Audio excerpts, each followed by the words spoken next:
one of the best writers and interviewers and chroniclers and putting it all on paper in the business. He's got a book coming out in short order in October, I believe. You can pre-order it right now about the New England Patriots. It's Better to Be Feared, the New England Patriots dynasty and the pursuit of greatness. But part of the reason why we're having him on is just a terrific interview with Matthew Stafford for the ESPN cover story. Seth Wickersham back here on the show. How are you, Seth? I'm good, man. How are you? I'm doing fine. I got to tell you, you had me at hello with this Stafford interview, and the way that you tweeted it out. I mean, this is what look. I always enjoy your work, but I definitely clicked on the line that you said is, what is it like to do something professionally for 12 years, but yet not know just how good you are at it? I mean, that one really hit me. Does Stafford really not know how good he is at football right now, Seth? I mean, I think that he has a lot of confidence, but, you know, he wanted out of Detroit for one reason, and that's because, you know, for 12 years, all except for 3 of those 12 years, he was at home during the playoffs. And football is and always will be a late January and early February game, and for most of, 9 out of those 12 years, he watched other quarterbacks, author their legend while he was at home. And I asked him at one point, I was like, what do you want out of the rest of your career? And he was at an autograph signing, and he put down the pen and he looked at me and he said, I just want to play in big games. I just want to make big throws against the top competition when everyone is watching, rather than just like a 1:00 game, during the regular season. And I find that a really earnest and a really humble desire and answer on his part. And the other part of that is that, he doesn't know how he's going to perform. For the entire time he was in Detroit, everything was on his shoulders. And now it's a little bit different. Rather than see what his skill set can transcend, he's the missing piece on a team that's expected, at least internally. I mean, it's Super Bowl or nothing for them. And Matthew doesn't know how he's going to perform on that stage, and I think he's really eager. He's desperately eager to see what happens. So what did you glean from him as to why he finally, either mustered up the gumption or had enough of what he was dealing with in Detroit to ask for his way out, to finally just flat out go to ownership and say, let's do this? It was really interesting because, a lot of players, a lot of professional athletes, as you know, derive a lot of power and pride from kind of, sticking it to their employer.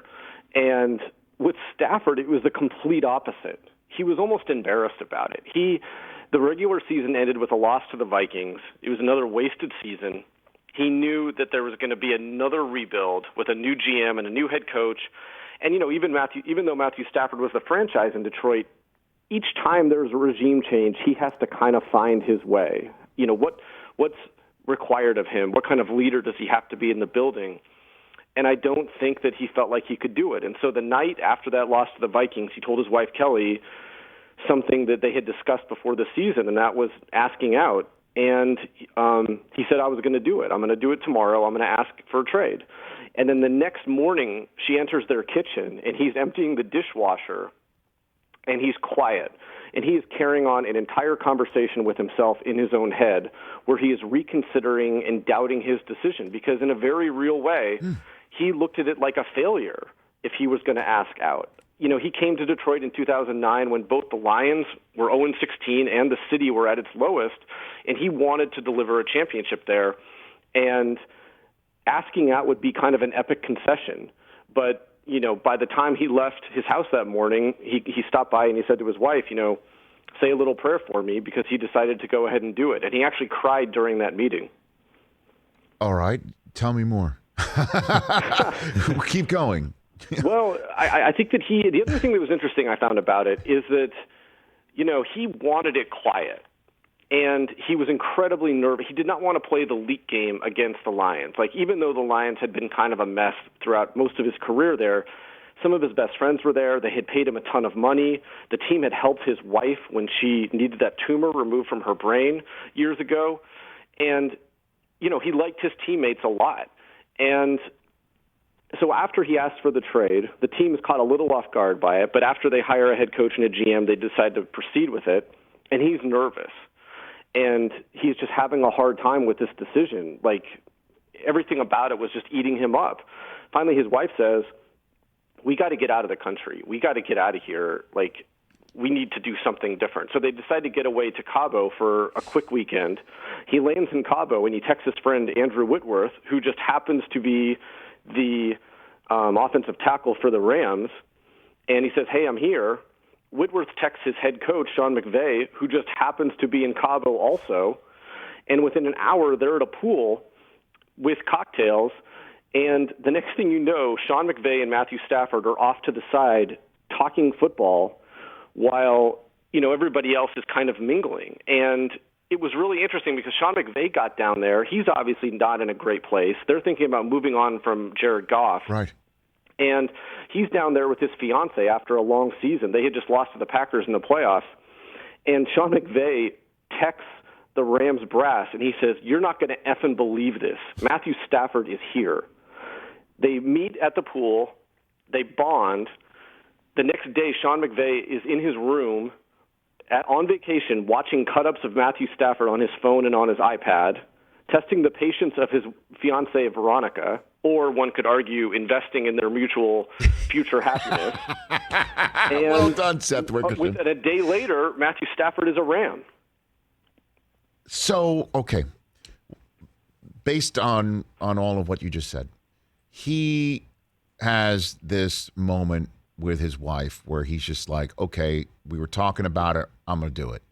Yep. The it being going to the Lions to say, I want out. Mm-hmm. He does it in a tear-filled, emotional meeting that was that with Sheila Ford Hamp? Team president, okay. Ownership, yeah. Okay, so he does that. They start the process, I guess, right away, during which time he and his wife say, we're getting out of the country. The Rams left tackle and coach just happens to be there. Mm-hmm. And then a trade happens while he's there. That happened. That happened in the on planet Earth. Yes. Wow. That's crazy. And I was saying, like Drew Brees was in Cabo at the same time. Right. Kyle Shanahan was in Cabo at the same time. And that too, Seth, because so many people, Seth Wickersham here on the Rich Eisen Show from ESPN, found a phenomenal article and a chat with Matthew Stafford that we're chopping up right now. So that's the thing that I point out to everybody if they need it, because the doubters about Stafford is just the guy from the Lions who made a ton of money and amassed all these yards and didn't amount to anything. That the number of people who are so upset in the NFL that the Rams got Stafford before them includes Kyle Shanahan of the Niners. Absolutely. That was part of this offseason that a lot of folks glossed over because obviously they have Trey Lance now, and that whole Lance Garoppolo thing is still playing out as you and I are talking. That was seemingly a plan A as opposed to trading draft choices to go up and get a third overall selection. Yeah, I mean, from the moment the season ended, the 49ers were in the quarterback derby. And I think that I don't think that it's exactly related, but I do think that Matthew Stafford is one of the going to the Rams is one of the reasons that the 49ers decided to trade up to draft Trey Lance. And, I was saying, usually, as you know, you get great league gossip, at the bars at the combine or at the bar at the owners' meetings. And I'm going to seriously lobby my boss to just send me to Cabo after the season ends. And I'm just going to post up by the pool and let things happen, because that's clearly the epicenter of power in the NFL that nobody else is at. Yes, indeed. Some people just go there to get hammered. You know what I mean? And, you're going to go there for work because clearly you can get some work done there. Seth Wickersham here on the Rich Eisen Show. So, the two words I thought would be factored into part of the process of doing all this that I guess wasn't, because the decision you said that Stafford and his wife made was right after the regular season, was watching Tom Brady ascend to the throne in another spot. That Brady's, decision to say, there's some other way for me to be happy and do something after 20 years of something, even though it's incredibly successful, 6 Super Bowls in the 20 years of doing something. He decides to do something else, and that inspires so many others like Rodgers and, and Russell Wilson have thoughts of wanderlust. That had nothing to do with Stafford's decision-making, Brady. I think that it couldn't help but do it. But, Brady had way more control over his situation than Stafford did. I mean, Stafford didn't even have a no-trade clause. He was kind of at the mercy of the Lions. And, the Panthers were heavily interested in Stafford. He didn't want to go there, and the Lions kind of did him a solid by dealing him to L.A. Brady was a free agent, obviously. That's, it's a different situation. But, his name came up when I was with Matthew because you played it a little bit in your interview with him earlier. He picking up this new playbook is hard because, as he told me, you not only have to learn something new, you have to forget something else. And he thought it was really interesting that Tom Brady came out and said, midway through last season, I was still struggling to call plays in Bruce Arians' offense because, he'd been in one system his entire life, and where Stafford's been in a couple, it's still hard to learn that new playbook and get it down cold, especially when people are looking at you for answers. People, as he said in your interview, have been in that system for years, and I got to watch that a little bit, and I thought that was really fascinating. Like I was with him and Cooper Kupp, and they were talking about various signals that Stafford had given for route combinations at practice that day, and Stafford was kind of fact-checking his process with Kupp, and that was really interesting. Like, I had never seen a quarterback do that with a receiver before. And in terms of Brady, let's transition to the next reason why you're probably going to be on a show like this one, other than my inviting you beforehand, if you wish. I love it. It's Better to Be Feared by Seth Wickersham, the New England Patriots Dynasty and the Pursuit of Greatness. What are we going to learn? Can you drop a nugget? I know that you want to probably save everything for when the book drops, as the kids say, on October 12th. But what are we going to learn? What can you tell us? What do you? I won't get into details yet, but I do think that one of the interesting things is that I sort of have known Tom Brady and Bill Belichick for my entire career, and for a lot of that career, I was in Tom Brady's apartment. I was at his private Super Bowl parties. I was getting on the phone with Belichick to talk about things late at night, after he had finished his workday. And it was an interesting journalism lesson to never throw away a notebook, because I was able to tap into a lot of that stuff from, the early part of the dynasty and combine it with, reporting based on those teams, based on the subsequent 10 years when they didn't win the championship, when they, were just close and were kind of plateaued at that highest plateau. And then the second half of it where they won 3 more, and then it finally kind of disintegrated. And, I do my very best to bring you, inside those guys' personalities, inside how decisions were made, what it was like to work in that building, and, how their greatness was achieved and what some of the costs of that greatness were. Why did it have to end? Well, I think Tom wanted out, and I think that Coach Belichick had determined that he was okay with Tom moving on. I think that, at the end of the day, look, if the Patriots had signed Tom Brady to a 5-year contract like he wanted after they beat the Falcons, after they had had 5 Super Bowls, so much of the subsequent drama might have been averted. But instead, you had Belichick who wanted to hang on to Garoppolo and see how that played out. And you had Brady who wanted a commitment until he was age 45. And the Patriots were just never really willing to give him that commitment. And I think that these are all incredibly obsessive, competitive people. And, by the end, I think they had all just had enough of each other. Do you get into the Garoppolo stuff in your book? You got that? Oh, yeah.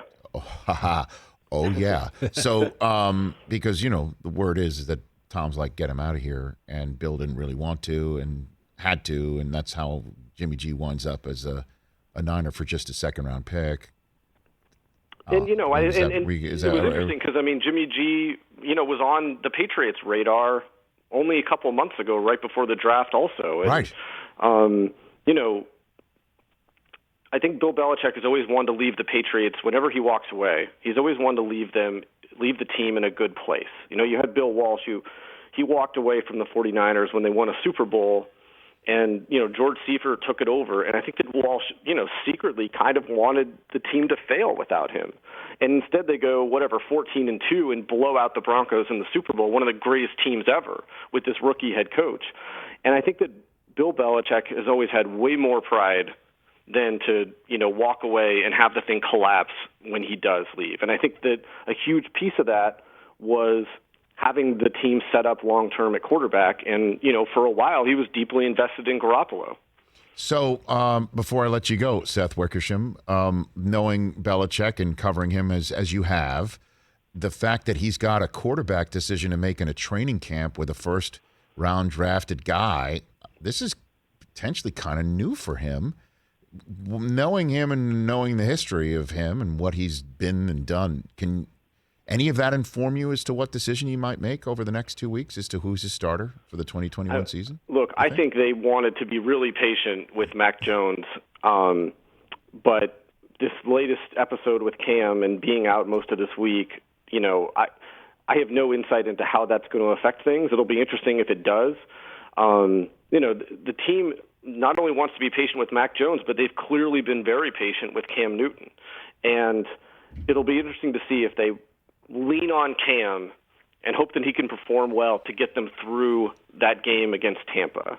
Again, I have no insight on this, but can you imagine starting a rookie quarterback against Tom Brady with all of that hype swirling around that game? If anybody could handle it, it's a guy who's played for Nick Saban for Alabama. I mean, I understand Brady coming back to New England is a unicorn of a scheduled game on a Sunday night with the whole country coming up to see. But why not? I mean, why not start the kid wearing Brady's college number and TB12 coming back in? And wouldn't this be the way? I mean, honestly, if Bill's going to start the guy who's getting best chance to win, just like he starts Jonas Gray one week and then doesn't forevermore, right? Because he's going to go with whoever might match up best on most positions. But don't you think deep down, heart of hearts, having the kid be the one to beat Brady as opposed to Cam? I mean, wouldn't that be just the way to go? I think you